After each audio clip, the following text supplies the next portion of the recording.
That's a good question, Gibson. So for writing, one thing you're trying to do is introduce a new character in a solo game. The goal is to have him appear at the end of the dungeon I'm in. How would you go about laying out a plot like that? So I would, if if a character is being introduced before the character shows up, I like to introduce evidence of their impact on the world. So if you're talking about a dungeon, then maybe as the party's moving through, they find supplies. They find a pack that was maybe ripped open, and there's a label on it, or somewhere they find like some kind of scrap that has an identifier. Maybe there's something on like a leather tag or something that they find. Um, perhaps depending on the type of character that it is, maybe as they sneak up on some enemies, the two are grumbling about that, that stranger that almost caught them or whatever. Maybe there are some whispers of some traits of the character that the party can sort of clock and be thinking about. Um, and then really like depending on what the character is like, you can really go further with it. So for instance, let's say that it is I don't even know what would be a good example.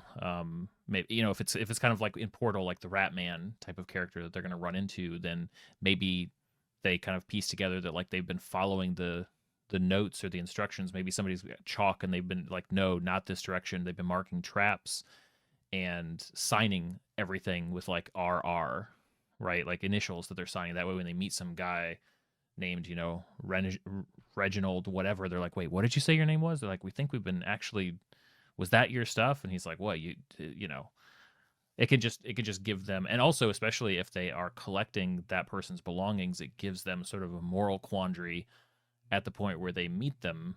Every party or every person or whoever's playing is going to have like, do I give them their stuff? I like this stuff. This is good stuff. There was like a pouch of gold actually that they dropped back there that I think is theirs. Do I give that to them? And you know, character can respond accordingly. So yeah, but you summed it up right. Breadcrumbs, basically. I would try to use breadcrumbs. Video games, they'll do actually a decent job of this. Trying to think if there's one that I played that.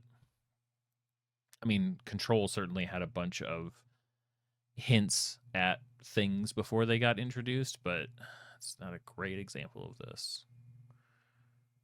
I guess Ratman, but you never meet the character. I mean, it's tricky because to some extent it's almost just like environmental storytelling for a character, right? Enshrouded has that too. Cool. I've played some. I've played. Well, I don't know if horror depends what you consider those, but I've played for Halloween. This last year, I played a series of kind of spooky games like Little Nightmares and different things. Oh, there was one that was like a um almost what was it was like an emitter, like pinpoints, like dots of light that would like show when things moved. Like I've played a few things like that on stream before. I would say I generally like them. I'm not sure that I know it's funny on stream because it always stresses folks out a little bit. I think it can be fun to be scared. It depends on the mood that I'm in, right? I'm not always in the mood to play a game like that, but when I am, I think it's fun. It's just like horror movies, Sometimes I'm in the mood for it, sometimes I'm not. It's kind of like it's like the entertainment equivalent of spicy food. It's like inflicting pain on yourself for fun, but sometimes I like to eat spicy stuff.